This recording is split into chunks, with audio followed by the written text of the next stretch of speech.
watching Morning at NTV. It's our Tech Note. Thank you so much for being with us in Morning at NTV. I am Priscilla Regina Nalwaga. We're going to be focusing this morning on tackling climate change using circular economy. The backbone of it is that our current economic system does give consideration to linear economy built on a model of extracting raw materials from nature, turning them into products, and then discarding them as waste. Currently, only 7.2% of used materials are recycled back into our economies after use. Now, the embedment of this discussion is with my guests this morning. I am joined by Madame Naomi from the Corporate Communications Management with the National Environmental Management Authority. Happy New Year and good to have you back. Thank you. Happy New Year to you too. Thank you very much. We are also joined by Mr. Ngondi, who is the Sustainability Manager with the Uganda Breweries Limited. Good morning to you. Thank you very much for having me. It's a pleasure. And also we do have Mr. Idro Taban Jr, Director with Zero West Africa. Good morning. Good morning, and thank you so much for having me. It's a pleasure. All right, so let me start with you, Naomi. In regards to what we have as economies, as far as waste management is concerned, there's linear, but now we do have circular economy. Could you give us the distinctions and the differences? I think the beginning point is to understand that the reason that we have come to these new concepts and the definitions is that you cannot separate environment from the economy. The environment is the foundation and the basis of the environment. It's where the resources come from to run the economy. You won't run an economy without water, without, and when you do generate whatever products that you generate waste as well. So the linear model talks about extracting resources from the environment, whatever natural resources that you are extracting from the environment, be it minerals, be it water, be it wood and energy, going into production and generating and disposing of waste that results therefrom. But then circularity is talking about a model which reduces the amount of waste, reuse the waste or reduce it or recycle it so that you minimize how much more you have to take out of the environment. Let's say wood for energy. If you're taking wood or timber for energy, recycle at the end so that you reduce the amount that you take out. If it is water, I know probably he will give an example from the breweries. They reuse the water that they extract from the environment so that they don't use that much more. They don't use much fresh water every time that they are going into production. So that's the distinction. Minimize the waste, try as much as possible to reuse or to recycle so that you first of all minimize waste and therefore minimize pollution and also minimize resource extraction. Okay, all right. Suleiman, in regards to the Uganda Breweries Limited, I know that this should be a reality for you on a daily basis. And how does that look like in reality? Thank you very much. I'll pick from where Naomi has stopped. She's absolutely apt in terms of the background she's given. Our understanding of circular economy and circularity is based on the understanding of how important environment, even social and governance matters are in terms of doing business. For the benefit of the viewers, maybe I could just give a quick background on how we look at sustainability so that I can show how circular economy sits within there. So our sustainability strategy combines our commercial goals with sustainability goals, and we achieve them together, not separate. Like Naomi has explained, the bedrock of all success starts from nature and people and the economy. So our strategy has three focus areas, but I'll delve more on the environment piece. So we have a social angle on promoting positive drinking. We also have diversity and inclusion of underrepresented groups, and then we also have environment. So environment, we have three pillars: water, and we use as less water as possible in our production. That's the first step in sustainability. Reduce. The hierarchy has reduce, reuse, recycle. It's going to use as less water as possible in our production. We also share that resource in the community. Now we are working in the Teso and Lango sub-region by giving water to the water-stressed communities. Number two is on carbon. we have made a very bold commitment and excellent progress. We have invested over 37 billion on a biomass plant. We have switched from using petroleum to using biomass energy that really reduces our climate change impacts. And then lastly, on waste management is the third priority, and environment, which is mainly the subject of today. We have in the 3 R's I've just mentioned, we ensure that we start from within the factory, then flow outside. From within the factory, how can you reduce the waste? One example is our, say, water. We recover about that 7% of the water we use. That really reduces pressure on having to extract a lot of that, and then causes that circularity where take, mist, dispose, which is linear. We break that cycle from the dispose part. We don't dispose all of it. We bring back that. And remember, first we cut our usage by being efficient. Then the little we are using, we ensure that we break the cycle. Another example is all our waste in the brewery is segregated at source. And Naomi will agree with me that segregation is the foundation. If you mix things, it gets damaged. So we segregate all our waste. Actually, our brewery is zero waste. We do not dump anything in the dump site. Okay. Lastly, we are trying to also see on the consumer side, how can we help our consumers be circular? So how we're achieving that is that we have a new partnership called Green Action for Responsible Production that we have come together with Coca-Cola, Harris International. We also have Coke, Harris Mkwano Industries, Crown Beverages, and ourselves to come together and see, can we help consumers recycle post-consumer waste? So if they're using their drinking water, for example, that bottle, where does it go? We want to form an organization, a third-party organization that collects for all of us and then have the packaging waste recycled. So also that one breaks the dispose into recycling. All right, Idro, the President has been quite vocal about industrialization, ensuring that there's at least movement of raw material into end product to be able to compete favorably within the region and the rest of the world. And the easier route is the linear route, but now we are advocating for circular economy. What are the advantages that come with circular economy that should be used to adopt to this kind of economy? First of all, thank you so much, Priscilla, once again, for hosting us. I'd like to explain what we do as Zero Waste. First of all, Zero Waste Africa, we are the bridge between the state actors and the real actors within the private sector. Basically, our speciality is the communication arm of how do we bring these organizations together to try and create more awareness. So we come from a marketing communications background as an organization, and our emphasis is on how do we help create more awareness within the country about environment and climate issues. So having said that, looking at this forum that is coming up tomorrow, basically what we're doing is we are promoting the theme, which is enabling Uganda into a circular economy. And if you look at circular economy and what it actually means in a broader sense, basically we as a country, I think when you look at a regulator such as NEMA and certain people within the industry space, such as Suleiman, there's a lot of coordination required to actually get.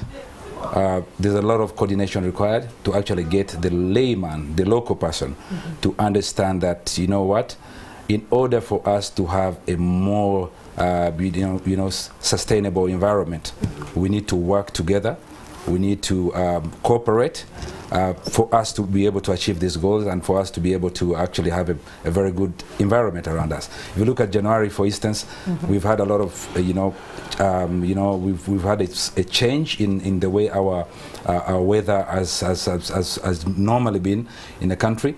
And that's it shouldn't really be taken for granted.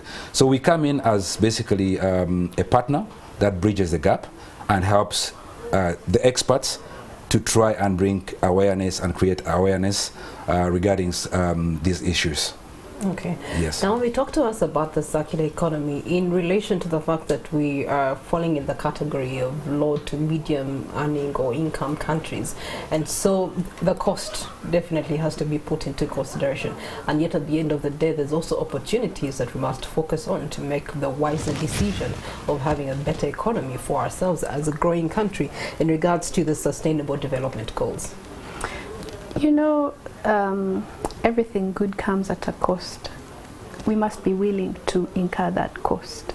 And some of it's costly, but it's a one-off most of the time. Once you've, the sectors who are already in practice will tell you, once you have made the initial investment, you reap for a long time. And in fact, the returns are higher as you go along. So it's worth it, first and foremost.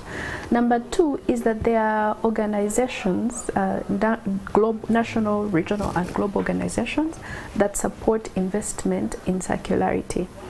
For example, in terms of carbon, if you invest in systems that minimize waste, for example, minimize waste or reduce air pollution, you earn points you could earn money or points that could be turned into monies or resources to cover the cost of investment. It's something that is happening with the sugar industry, and I believe that the breweries are also benefiting from it, from the carbon credit.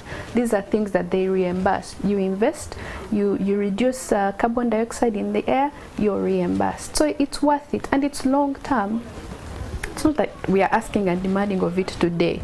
We are telling you this is an option that is in your interest, that is in the interest of our planet, that is in the interest of the children, that is in the interest of the future generations, because we have already encroached on the nature of the future generations. So we are saying, let us cut back. It is for the good of everybody.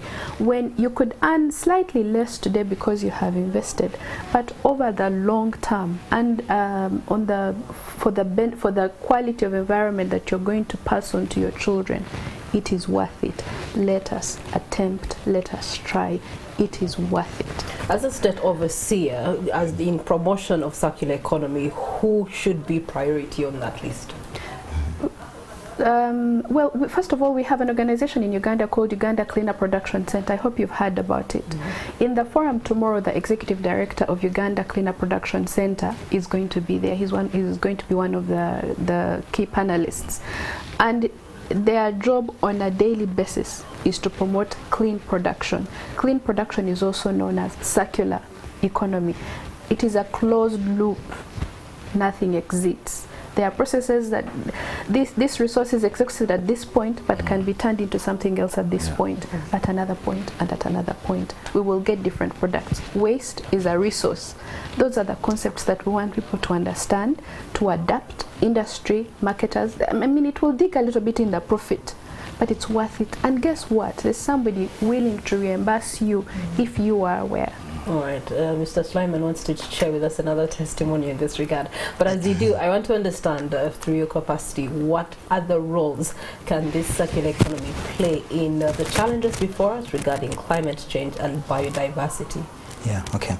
Allow me to comment on the cost issue. I think it's a great question because yes, that transition can dig into profits of manufacturers like ourselves, but there are also some benefits. So the important bit is how we do the transition. How we do the transition.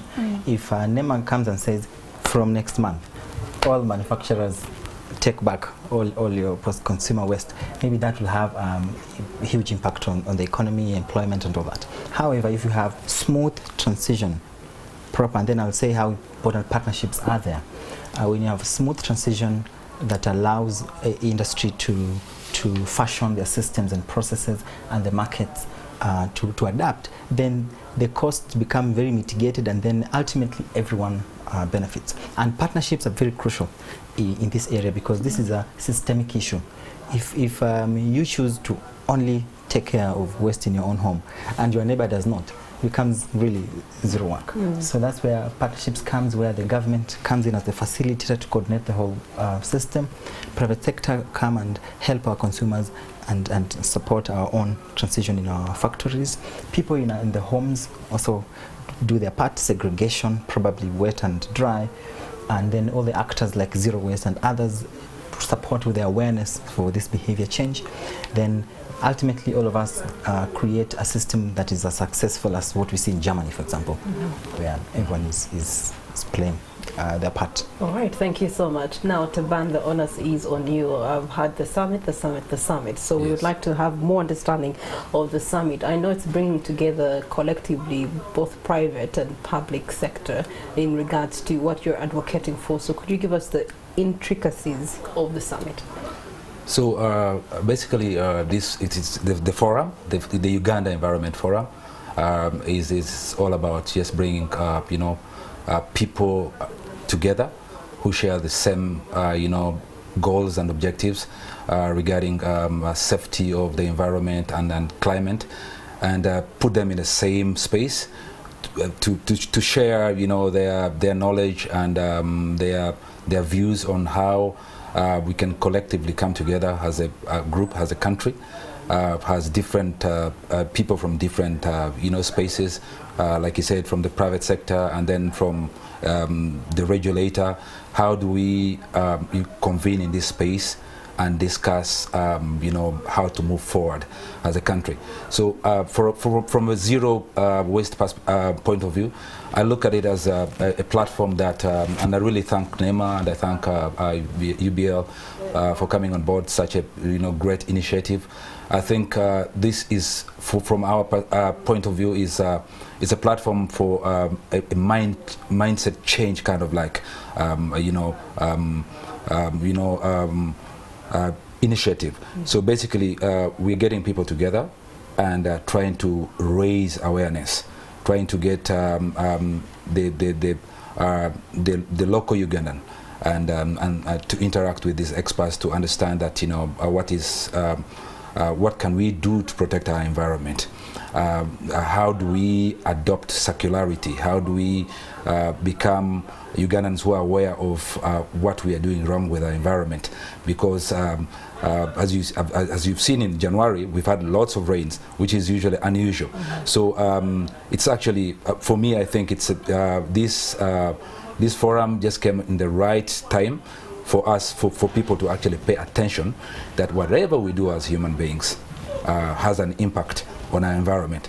And I think tomorrow, basically, we are mainly going to focus on how to discuss and how to cooperate amongst ourselves. Like Suleiman says, that this is not an individual kind of like